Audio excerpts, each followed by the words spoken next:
यह मेरी किताब का पहला अध्याय है। सूर्य, स्तोत्र और एक संयोग। मैं इस समझ तक किसी खोज के कारण नहीं पहुंचा। यह धीरे धीरे आई, देखने से, दोहराव से और जीवन को जीने से। सब कुछ सूर्य से शुरू हुआ, किसी प्रतीक के रूप में नहीं, किसी कविता के रूप में नहीं, बल्कि एक साधारण तथ्य के रूप में। अगर सूर्य ना होता तो यहाँ कुछ भी ना होता। ना जीवन, ना गति, ना कहानियाँ, ना ऐसे सवाल जैसे आप और मैं अभी पूछ रहे हैं। जीवन किसी इच्छा का योजना से पैदा नहीं हुआ। जीवन को अनुमति मिली। प्रकाश आया, रसायन ने प्रतिक्रिया की और कुछ ऐसा हुआ जिसकी किसी ने योजना नहीं बनाई। पदार्थ ने जीना सीख लिया। यही सब कुछ बदल गया, क्योंकि इसका मतलब यह था कि हमें कोई वादा नहीं किया गया था। हमें चुना नहीं गए थे। हम चुने नहीं गए थे। हम बस संभव हो गए। और संभव होना और चुने जाना बहुत अलग बातें हैं। ब्रह्मांड को हमारी ज़रूरत नहीं थी। उसे इंसान की आवश्यकता नहीं थी। अगर हम कल ख़त्म हो जाएं, तो कुछ और आगे चलकर हमारी जगह ले लेगा। बेहतर या बदतर नहीं, बस अलग। इस इस बात को क्रूरता इसमें क्रूरता नहीं है। यह संतुलन है। ब्रह्मांड भावनात्मक नहीं है, वह चलता रहता है। यह समझते ही मेरे भीतर से एक बोझ उतर गया। हमारा ज़्यादातर डर इस विश्वास से आता है कि हम केंद्र में हैं, खास हैं, नैतिक रूप से चुने गए हैं। लेकिन ब्रह्मांड अहंकार पर या अपराध बोध पर काम नहीं करता। वह निरंतर पर काम करता है, निरंतरता पे काम करता है। रूप के माध्यम से सीखना पर, जो काम करता है उसे आगे बढ़ाने पर, जो काम नहीं करता उसे छोड़ देने पर। जीवन हमारे लिए नहीं हुआ। हम इसलिए हुए क्योंकि जीवन को एक रास्ता मिल गया। और फिर भी हम यहाँ हैं, सचेत, जागरूक, इतने सक्षम कि यह सवाल पूछ सके हैं कि हम अस्तित्व में क्यों हैं।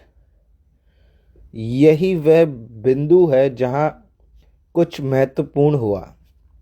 कहीं ना कहीं इस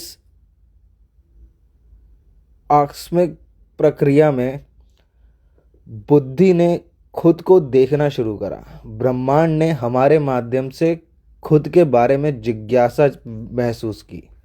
यह जिज्ञासा संयोग नहीं लगती। यह जटिलता के एक स्तर तक पहुंचने का स्वाभाविक परिमाण है। मुझे समझ आने लगा कि चेतना प्रकृति से अलग नहीं है। वह प्रकृति ही है जो खुद को अनुभव कर रही है। जैसे सूर्य बाहर से जीवन को ऊर्जा देता है, वैसे ही चेतना भीतर के अनुभव को प्रकाशित करती है। दुख, सुख, डर, महत्वाकांक्षा सब चेतना के कारण महसूस होते हैं। इसके बिना सब कुछ मौजूद होता है, लेकिन कुछ भी अनुभव नहीं होता।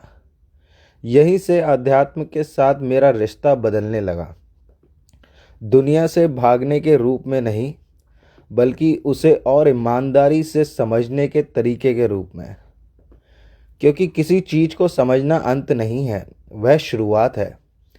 जब आप सच में यह महसूस करते हैं, सिर्फ मानते नहीं कि आप सिर्फ यह शरीर नहीं हैं, कि आप किसी बहुत बड़े तंत्र का हिस्सा हैं, तो अलग सवाल अपने आप आता है, मैं यहाँ क्यों हूँ। इसका उत्तर शब्दों में नहीं आया, वह स्पष्टता के रूप में आया। आप यहाँ भाग लेने के लिए हैं, इस जीवन को अपने माध्यम से आगे बढ़ने देने के लिए, सीखने के लिए, बनाने के लिए, गलतियाँ करने के लिए, ढलने के लिए।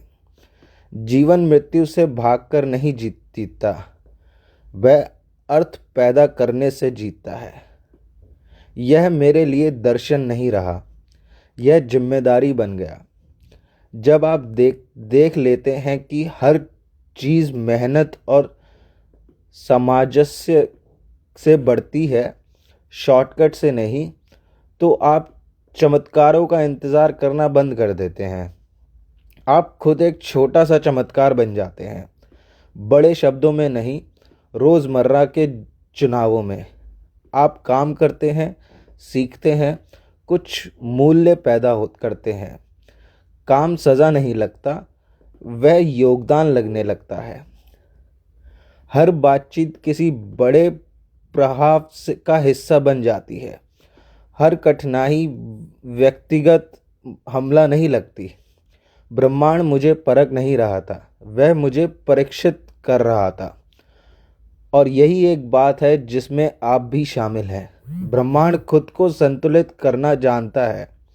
अगर इंसान नहीं तो कुछ और, अगर हम नहीं तो कोई और, लेकिन हम अभी यहाँ हैं, इतने जागरूक कि सवाल पूछ सकें, इतने सक्षम कि चुन सकें। यह एक दुर्लभ अवसर है पूरी तरह जीने का, जागरूक रूप से विकसित होने का, जीवन को हमारे माध्यम से आगे बढ़ने देने का। यह किताब यहाँ से शुरू होती है, क्योंकि यह सबकी शुरुआत नहीं है, पर मेरी स्पष्टता की शुरुआत है। और शायद जब आप पढ़ेंगे तो आपके भीतर भी कुछ हल्का सा हिलता हुआ महसूस होगा।